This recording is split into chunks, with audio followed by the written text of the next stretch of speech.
yourself, your name and position? Okay. Actually, most of Turkish people know you. You're famous in Turkey. Well, I've heard this. At Orhan's wedding, this woman came up to me and said, I love you, I love you. And it was like, you don't know me, how can you love me? And she said, I saw you on the television. And I'm like, oh, okay. My name is Barbara Boyd, and I'm the Director of Outreach for Religious Studies at the University of Oklahoma, and I am faculty in that program.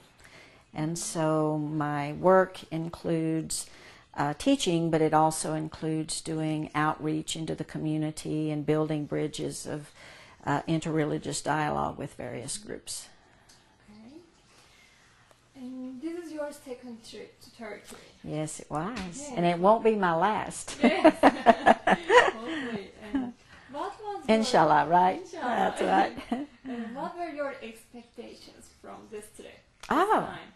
It was different because I had been, and so I knew that it was a beautiful country and the people are so nice and the food is fantastic, so I knew I had those expectations. I wanted more good food and more nice people, but I also this time was focused on the education, the schools, the Gulen schools, and meeting teachers and principals who were involved in those schools. I was very focused and concentrated on that this time.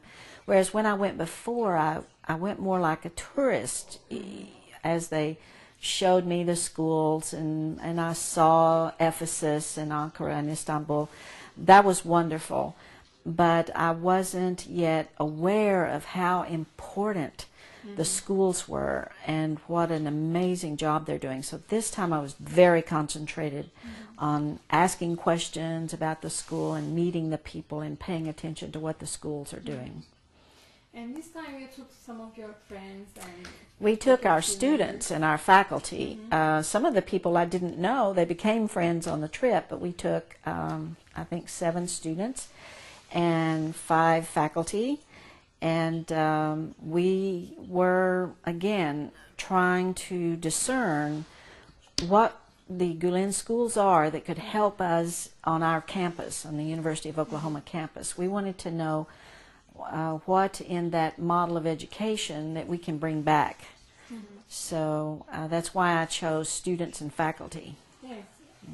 So your focus was on education. Yes, was very focused on education. I was going to ask that. What did you tell them about to focus on? I told them what I was told a year ago. Have a good time, experience.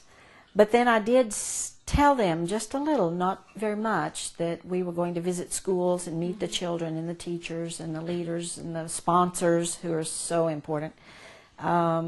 And I just wanted them to kind of have the experience that I had, and it seemed to work. You know, that it wakes you up when you go to the schools and meet the children and so forth. It really does raise your consciousness about the Gulen schools. But I didn't tell them too much because I really wanted them to just have the experience. But they did know that we were concentrating on learning about Gulen schools. They did know that. So did you come back with a new vision or with different feelings than the first one? Oh, definitely. First time, it's like your wedding and honeymoon. It's all magical and wonderful and strange, and you're tired but you're awake, and the food is odd but wonderful, and everything is just like a brand new marriage and a brand new experience. The second time you go back is I knew what to expect, and so this time I paid, like I said, I paid more attention to when we went to Hagia Sophia. I saw it with different eyes than I did the first time. The people in the streets, we went to a Kurdish home, and it was amazing, and so I was much more aware of Islamic patterns and behaviors. I was more aware of the IID people, of the sponsors, generosity. I just had a sense of it being very different because I knew what to look for. I wasn't brand new anymore, so I paid a little better attention this time. And what happens when you do that is you learn. The first time I learned that there was a Gulen movement. The second time I went, I learned that we have much work to do. The first time I came back like a new bride. The second time I came back going, we have work to do. You know, that's what happens. It's like you have work to do. What was your analysis of the people or culture this time? I think it was probably much the same as last time. We were around sponsors who were generous, and everyone's kind in Turkey. They seem helpful when there were 2 or 3 times we needed things, and a total stranger would just help us.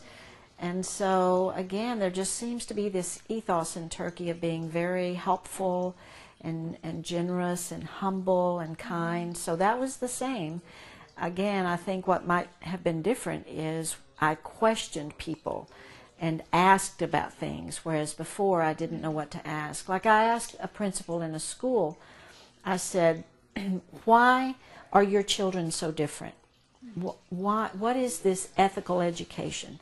How do you make the children like that? How do you build these children? And he got this very gentle smile, and he said, well, it's not the children, it's the teachers. We nurture teachers to have principals, and then they can teach in our schools.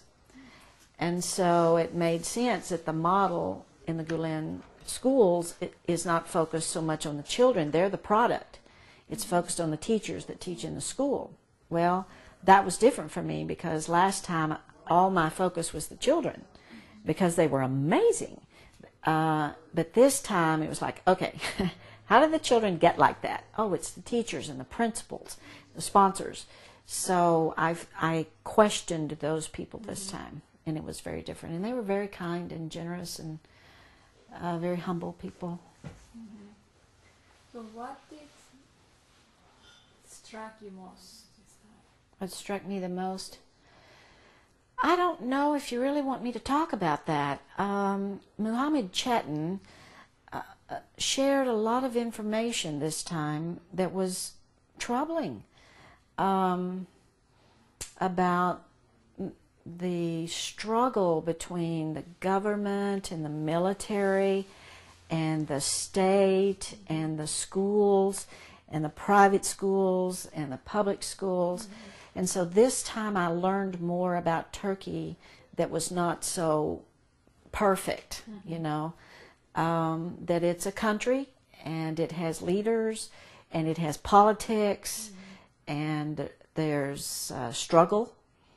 And I came back thinking, well, you know, Turkey is like all the rest of us. It has wonderful people, but they have to struggle. They want to be part of the European Union. They have got to clean up the air in Turkey. The pollution isn't good. The government and the military have to work together a little better. The schools need to work together a little better. So while I was very touched by the people of Turkey, like I always am, I saw more issues in the country than I did before. I think the pollution has got to be dealt with, you know, in Turkey. It must be dealt with. And that has to do with the state and the government and the military all working together. So this time I think I saw more issues, which is good because it makes it real. Last year, I don't think I saw the real Turkey. I was so busy being impressed. And this year, I think I saw more of the real Turkey. You know, things that have to be done, just like in my country or anybody, you know, any other country. China, Africa, we all have work to do.